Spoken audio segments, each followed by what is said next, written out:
बारिश हो रही थी। जब इस बारिश को महसूस करता हूं तो ऐसा लगता है जैसे उसने मेरा हाथ थाम रखा है।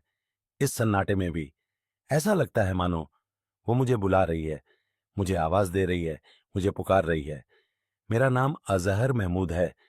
मुझसे जिंदगी में सिर्फ एक गलती हो गई कि मैंने एक हिंदू लड़की से प्यार कर लिया। उसका नाम आस्था था। मैंने अपनी जिंदगी में इतना प्यार शायद कभी किसी से नहीं किया था जितना कि आस्था को करता था। हमारा कॉलेज खत्म हुआ, जॉब भी लग गई और वो दिन भी आ गया जिस दिन हमने फैसला किया कि एक दूसरे के घर वालों को अपने रिश्ते के बारे में बताएंगे। 1 मई 2023 का दिन था जब मैंने अपने घर वालों को आस्था के बारे में बताया था। अब्बा, वो तो जैसे सदमे में चले गए थे। मैंने अपना पूरा दिल खोलकर उनके सामने रख दिया था, लेकिन वो तो मानने को तैयार ही नहीं थे। वही आस्था के घर वाले भी इस रिश्ते के बिल्कुल खिलाफ थे। अब हम बड़ी दुविधा में फंसे हुए थे।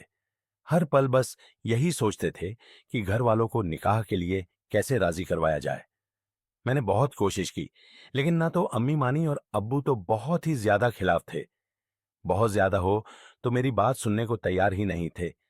हार कर मैंने आस्था को घर छोड़ दे त्याग कर शादी करने के लिए कहा, लेकिन एक लड़ेहाशकी के लिए यह बहुत मुश्किल होता है और मैं उसकी ये बात समझता था।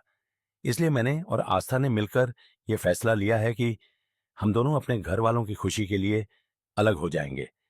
और हमने यह वादा किया कि अब एक दूसरे से कभी नहीं मिलेंगे, कभी नहीं। हालांकि मुझे आस्था से दूर हुए अभी 2 ही दिन हुए थे। मेरा दिल बहुत तेज चल रहा था।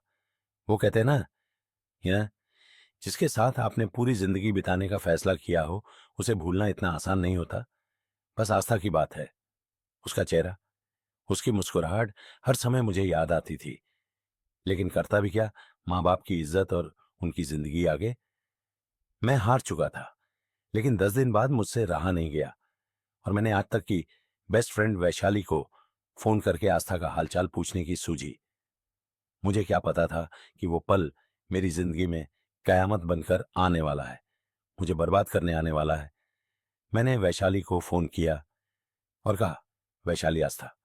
मेरा इतना ही कहना था कि वैशाली ने कहा, आस्था भी दुनिया में नहीं रही। आज शाम को उसका अंतिम संस्कार है। आखिरी बार उसे देखने जरूर जाना। यह सुनकर जैसे मेरी पूरी जिंदगी थम गई थी। शव भीतर ही पड़ दिया है सफेद चादर में। मैं आस्था का चेहरा नहीं भूल पा रहा हूं। मुझे वैशाली ने बताया, तुम्हारे बिना उसे जिंदगी जीना एक ही के बोझ लग रहा था। वह अपने मम्मी पापा के खिलाफ जाने की वो सोच नहीं सकती थी। तब उसे मरना ज्यादा आसान लगा। यह सुनकर मैंने सोचा और कहा कि मैंने अपने दिल की सुनी होती। कृपया लाइक शेयर और सब्सक्राइब कर दिया करिए।